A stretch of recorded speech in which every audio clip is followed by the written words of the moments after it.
And that brings us to the reflection that crossroads are necessary for growth. So yes, they bring fear, they do.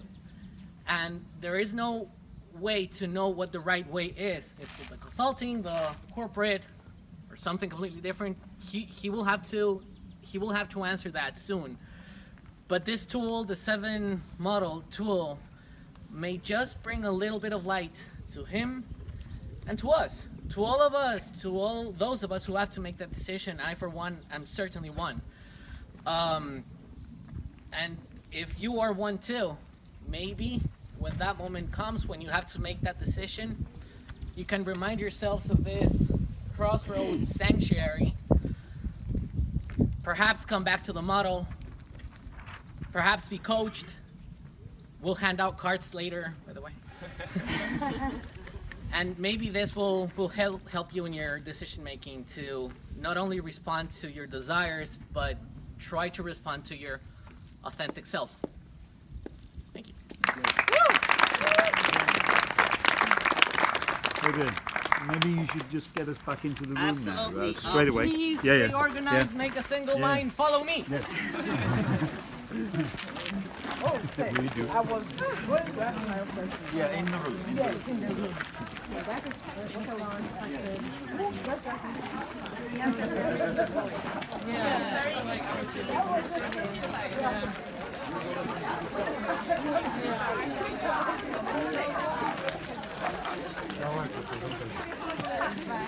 Thank you.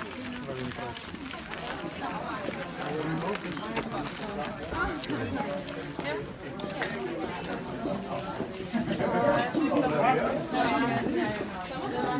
Some photos. Oh, yeah, I did.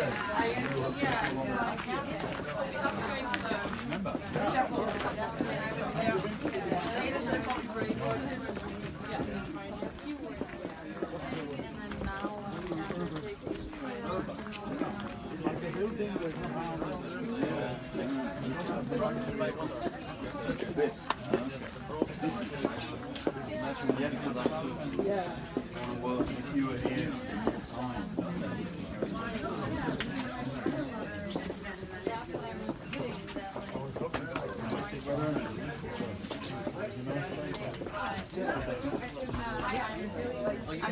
This idea, my friends and this idea to bring us to this.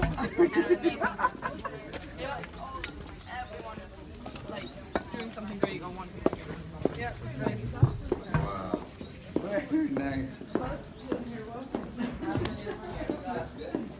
So we see all Emma's also walking with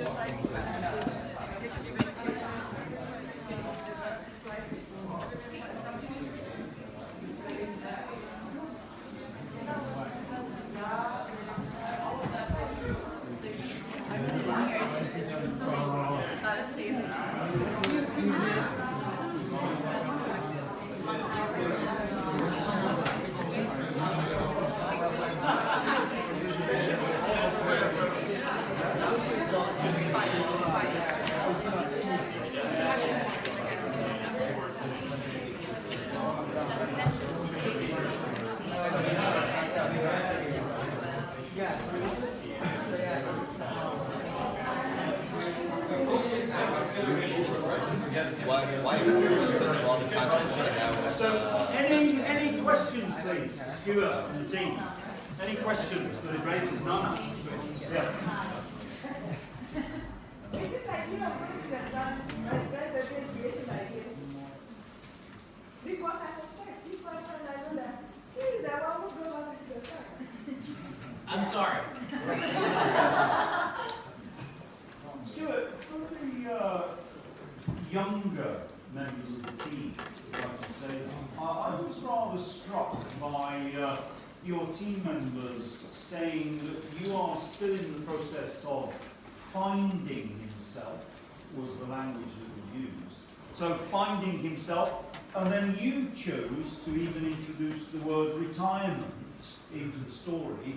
And I'm still rather, personally shaken that we've got a little bit of a story here of somebody who is still in the process of finding himself, but he's also thinking about retirement.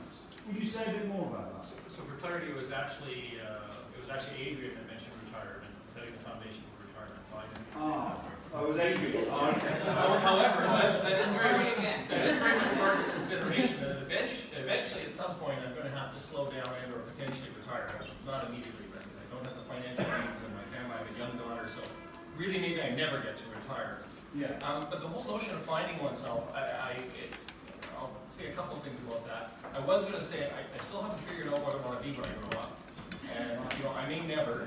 So I'm always kind of... That's not very encouraging to the vast proportion of people sitting here in the room today, to hear somebody say, that I still haven't found myself. Yeah. Yet there are interim goals that are valuable, and the next step in the journey, whatever that may be, the directions may change a little bit. Yeah. So I guess that the underlying premise to me is that I'm always changing, I'm always learning. So your question earlier about, well, why would somebody at a more advanced stage in their career / age, be in an MBA program? I'm 1 year behind you. I'm born in 1957. Right. It's because I believe learning has to continue, and if we're going to grow, if we're going to continue to prosper, we have to keep bringing in new information. We have to gain new insights, new perspectives. Sometimes those perspectives are negative. What's the point of it all? The existential crisis. Yeah.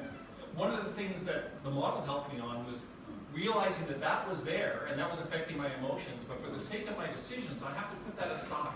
I have to put the existentialist question aside and say, practically speaking, what do I need to do now to be able to provide for my family and to be able to enjoy my life and to be productive and add some value?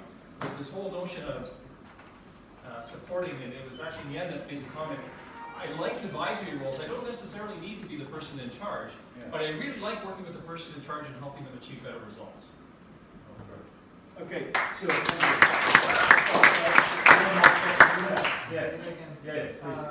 I heard your story and I think it was really relevant for me and for other young people here because they're approaching maybe a career and they're not even in a career.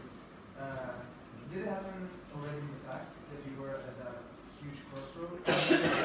Yeah. And so, how did you manage to approach this crossroad and maybe in the early stage of your career? Actually, the crossroads, the most significant ones were actually not there. They were like within the last 10 years or so. The one that was most impactful to me, and I don't know that I actually went through it as well as I could have. I kind of just fell into something that saved me. I lost a job. I was working for a company in Switzerland, the most lucrative job I'd ever had. I made lots of money. But my boss was a psychopath. That definition you put up the other day with the blanks, that was my boss. Precisely. And he was also, well, as psychopaths can be, unethical. And I eventually had to raise my hand on my own principles and say, I'm not going to jail for this man. I can't support this activity. You either need to change something or you need to get rid of me. And so they got rid of me because that was expedient. They paid me a lot of money to go away. I'm not saying anything, but that, so it's good. But that actually, I think I made more money there than I did working for the company. But that really fractured me. It threw me off. We had a path, things were going well, and all of a sudden it was over, and it was not planned. Now, having said that, the night I was fired, I had the best sleep I had had in months. My conscience was finally clear. But I went through an analytical process there, but I floundered. It was that 8 or 9 months of just kind of, I don't know what the hell to do. And here I am now in Switzerland. I don't speak French, German, Italian, or Romansh, so it's like my prospects there were pretty small. Now, it was 2008 by the time this was occurring. Of course, with the economic crisis and everything, it was like doom and gloom. And somebody said, this was the last time I lived in Dubai, somebody says, we have a role for a startup in Dubai, would you be interested? And we're like, I'll take anything right now. It's actually where I found out, serendipitously, I love startups because it's building stuff as opposed to either being bored or cutting things down, which the oil and gas industry is want to do. So I discovered something about myself purely by chance. So I was just kind of lucky. I'm very analytical, but that analysis sometimes gets lost because it's all that introspection, and so I miss things. And that's why having the coaching process, I do have a coach of my own, by the way, having a coaching process, I think, really helps bring out a more effective analysis of the situation and help you change direction. So, Stuart, finally, can you please now, come off the crossroads and go straight ahead? Thank you very much.